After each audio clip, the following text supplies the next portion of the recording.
जय श्री राम, राम राम, नमस्कार। Education system Bihar में आपका स्वागत है। आज के इस वीडियो में बिहार शिक्षक बहाली छठे चरण एवं सातवें चरण टीईटी एसटीटी के बारे में बात करने वाले हैं। टीईटी एसटीटी शिक्षक अभ्यर्थियों के लिए बड़ी खबर निकलकर सामने आ रही है। सभी विषय के अभ्यर्थियों के लिए महत्वपूर्ण है। सातवें चरण के सभी टीईटी एसटीटी क्वालिफाइड अभ्यर्थी ध्यान दें। जैसा कि आप लोग हेडलाइन देख रहे होंगे, अगस्त में मिलेगी खुशखबरी। तो छठे चरण की प्रक्रिया में देरी हुई है। 2017-19 बीएड सेशन के अभ्यर्थियों को आवेदन करने का मौका मिला, जिसके कारण फिर से प्रक्रिया शुरू हो गई और यह जुलाई के लास्ट में नियुक्ति पद वेतन के साथ साथ समाप्ति की पूरी संभावना है। अब उसके बाद आगे बात करें तो शिक्षा मंत्री जी स्पष्ट कर चुके हैं, जैसे ही छठा चरण समाप्त होंगे सातवें चरण शुरू हो जाएंगे और रिक्तियों का आकलन भी होना है। फ्रेश रोस्टर क्लियरेंस की भी बातें शिक्षा मंत्री जी द्वारा स्पष्ट कर दी गई हैं। कुछ समय और भी लगेंगे, तो आप लोग मान कर चलें अगस्त के 15 अगस्त तक में आप लोग को खुशखबरी ऐसे में देखने को मिल सकती है। सभी शिक्षक अभ्यर्थियों को विज्ञापन सातवें चरण की आने की पूरी संभावना बनती है। और इधर जो नगर चुनाव ये सब की बातें आती हैं, तो भी आप लोग आशा रखें ये प्रक्रिया अगस्त में शुरू होने की पूरी संभावना बनती है। और ऐसे में बात कर लेते हैं सभी विषयों की बात करें तो सभी विषय में दो विषय जैसे कि सोशल साइंस विषय में और कंप्यूटर साइंस विषय को छोड़कर अन्य सभी विषय में पूरी तरह से नौकरी पक्की हो चुकी है। इस पर कई बार बातें कर चुके हैं, इसमें किसी को कोई संदेह भी नहीं होना चाहिए। सभी विषय में नौकरी पक्की ही है।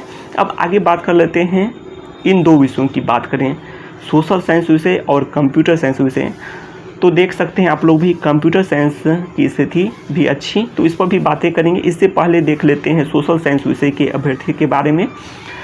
तो आप लोग देख सकते हैं सोशल साइंस के अभ्यर्थी अपने आप को भाग्यशाली मानिए। तो आप लोग देख सकते हैं यहाँ पर सभी जानकारी लिखा हुआ है। एसएसटी अभ्यर्थी अपने आप को भाग्यशाली माने जो मेरिट में हैं या नोट इन मेरिट में हैं। तो सभी को आप लोग को भाग्यशाली मानने हैं। दोनों तरह के अभ्यर्थी मात्र 26,221 में अपना जगह बनाया है। तो इस तरह से समझ सकते हैं, चाहे मेरिट लिस्ट में है या फिर नोट इन मेरिट लिस्ट में है, 26,000 में ही जगह बना चुके हैं। इसमें से भी देख सकते हैं 10,000 अभ्यर्थी सब्जेक्ट कम्बिनेशन में और दूसरे राज्य के होने के कारण। तो ये सभी बातें हैं बाहर होंगे ऐसे में। इसके अलावा भी देख सकते हैं कुछ ऐसे भी अभ्यर्थी हैं जो अपियरिंग थे गलत जानकारी देकर आवेदन कर चुके हैं। तो ये भी बातें हैं जो बाहर होंगे। मात्र लगभग 15,000 अभ्यर्थी बचेंगे ऐसे में। तो 10,000 घटाकर चलें तो कुल मिलाकर 15,000 के आसपास बनते हैं। और इसमें से भी बात कर लेते हैं छठे चरण में भी लगभग 10,000 अभ्यर्थी कक्षा 1 से 5 में और 6 से 8 में नवनियुक्त हुए हैं। तो ये भी बातें हैं। और 1 to 5 में भी बात करें 1 से 5 के लिए, तो उसमें भी कुछ अभ्यर्थी रह जाएंगे, जैसे कि उनको आसपास के मिल गए होंगे, क्षेत्र में नौकरी मिल गया होगा, तो वो भी नहीं जा सकते हैं। आसपास के इलाके आप लोग समझ सकते हैं, मनपसंद जो विद्यालय हैं आसपास के, तो वो मिल गए होंगे हो सकता है, तो वो सब भी नहीं जा सकते हैं ऐसे में। तो उम्मीद रखें। और 6 से 8 के लिए तो आप लोग जानते ही हैं, इसमें वेतन की बात करें तो दोनों हैं स्नातक ग्रेड के ही शिक्षक हैं। 6 से 8 के लिए बात करें या फिर 9 से 10 के लिए। तो इस कारण से आप लोग उम्मीद रखें कि मात्र 5 से 8,000 अभ्यर्थी ही बचेंगे ऐसे में। तो 5 से 8,000 अभ्यर्थी ही बचेंगे। तो सभी क्वालिफाइड की नौकरी पक्की दिखाई दे रही है सोशल साइंस विषय में भी। और आप लोग जानते हैं काफ़ी पद सृजित और स्वीकृत रखे हुए हैं सोशल साइंस विषय में। इधर भी पद सृजित स्वीकृत जैसे कि 5425 के करीब इधर जो नवस्थापित एवं उत्क्रमित उच्च माध्यमिक विद्यालयों की संख्या है उस अनुसार से हुए थे। और बाद में इसकी संख्या बढ़कर 6421 भी हो चुके हैं। ऑफिशियल भी आप लोग जानते भी हैं। तो ये भी जानकारी है। इसके अलावा बातें कर लेते हैं कंप्यूटर साइंस विषय के बारे में। तो कंप्यूटर साइंस विषय में भी विद्यालयों की संख्या आप लोग जान सकते हैं 9,360 उच्च माध्यमिक विद्यालयों की संख्या है। और उसमें से बात करें नवस्थापित एवं उत्क्रमित उच्च माध्यमिक विद्यालयों की संख्या 6421 है। और इधर आप लोग यह भी सुने हैं कि कंप्यूटर लैब आईसीटी के तहत स्थापित किए जा रहे हैं। और आप लोग यह भी जानते हैं 2015 का जो नोटिफिकेशन था नोटिस अधिसूचना था, उसमें यह बातें की गई थी कि जिसमें भी आईसीटी के तहत लैब स्थापित किए गए हैं, प्रयोगशाला, तो उसमें कंप्यूटर शिक्षक उच्च माध्यमिक के लिए रखने की बातें थी, जिसमें 400 पद स्वीकृत हुए थे 2015 के समय में। उसके बाद आप लोग यह भी जानते हैं जो 32,916 प्लस में 1000 कंप्यूटर शिक्षक के पद थे, उसमें भी आप लोग 5 नंबर पर देखेंगे, नोटिफिकेशन के 5 नंबर पर, तो उसमें यह बातें की गई हैं आईसीटी के तहत जो उच्च माध्यमिक विद्यालयों के लिए लैब स्थापित किए गए हैं, तो उसमें 1000 पद स्वीकृत किए जाते हैं। तो लैब जिसमें भी स्थापित होते हैं उस अनुसार से पद स्वीकृत होते हैं। वैसे लैब के लिए तो कंप्यूटर सहायक की बातें होती है, लेकिन इस अनुसार से बिहार में अभी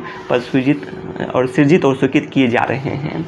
तो ये भी बातें हैं, लेकिन यह तो लैब जैसे स्थापित हुआ तो ये कंप्यूटर सहायक अर्थात इंस्ट्रक्टर की बहाली होनी चाहिए, और सभी विद्यालय में लैब स्थापित हो या ना हो कंप्यूटर शिक्षक की बहाली होनी चाहिए और लैब स्थापित धीरे धीरे होते रहें। तो यह भी किया जा सकता है, सरकार का प्रयास रहे तो, लेकिन फिर भी 5000 से अधिक पद तो वैसे भी बनते हैं। और इधर आप लोग सुने हैं 784 माध्यमिक विद्यालय के लिए, तो माध्यमिक विद्यालय में भी उच्च माध्यमिक विद्यालय में भी शिक्षक रखे जा सकते हैं, कंप्यूटर शिक्षक।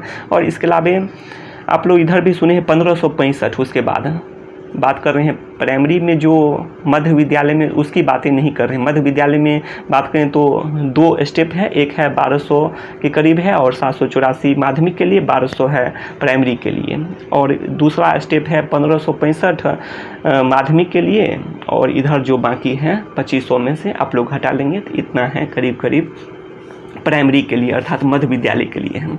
तो मध्य विद्यालय की बातें नहीं कर रहे हैं, तो उसमें आईसीटी इंस्ट्रक्टर की बहाली तो उसमें भी सही नहीं है, लेकिन रखा जाए सरकार द्वारा जो भी हो तो उसकी बातें नहीं कर रहे हैं। आईसीटी इंस्ट्रक्टर की जगह पर सरकार की ओर से अस्थायी पद आए तो वही ज़्यादा बेहतर होता है। आप लोग यह जानते हैं, पहले भी देखा जा चुका है, आईसीटी इंस्ट्रक्टर के कारण स्थिति बिल्कुल आप लोग देख चुके हैं। आईसीटी इंस्ट्रक्टर जो भी पहले काम किए हैं उसकी स्थिति बिहार में कैसी हो चुकी है, तो यह सभी लोग भली भांति परिचित हैं। और जब हटा दिए जाते हैं और रोड पर पहुंच जाते हैं सभी जो भी शिक्षक हैं, तो ये सभी बातें हैं। तो ऐसे में और थर्ड पार्टी की बातें हो जाती है ऐसे में, तो ऐसे में सरकार भी बाद में जो पद सभी अभ्यर्थी बात करें, सभी जो शिक्षक होते हैं तो वो अपनी बातों को रखते हैं, सरकार तक पहुंचाते हैं, फिर भी कोई सरकार की ओर से प्रयास नहीं किया जाता है। तो ये सभी जानकारी इस कारण से जो अस्थायी पद हैं वही ज़्यादा बेहतर हैं ये सभी पद से, तो यही बातें हैं। तो इसलिए चाहिए कि जो अस्थायी पद आए कंप्यूटर शिक्षक के। और वेतनमान की बात करें आईसीटी जो लैब के लिए है तो उसमें तो 11,000 के करीब है, तो उसी आसपास अस्थाई के लिए होता है, लेकिन अस्थाई पद आ जाए तो वो ज़्यादा बेहतर होता है। लेकिन कंप्यूटर शिक्षक की बात करें तो इसमें तो 5,000 से अधिक पद अभी बन रहे हैं और इससे भी अधिक पद आ सकते हैं, 8,000 पदों की संख्या हो सकती है। और आप लोग यह भी जानते हैं 2011 में 1000 के करीब पास किए थे, उसमें से भी बहुत सारे अभ्यर्थी डॉक्यूमेंट वेरिफिकेशन ये सब में बाहर भी होंगे और हुए भी होंगे बहुत सारे अभ्यर्थी। तो कुल मिलाकर 600-700 अभ्यर्थी को ही जो बनता है छठे चरण तक की बात कर रहे हैं। तो ऐसे में भी 9,360 हैं, तो इसमें से घटा सकते हैं 700, तो करीब करीब 8500 के करीब पद कंप्यूटर शिक्षक के बनते हैं।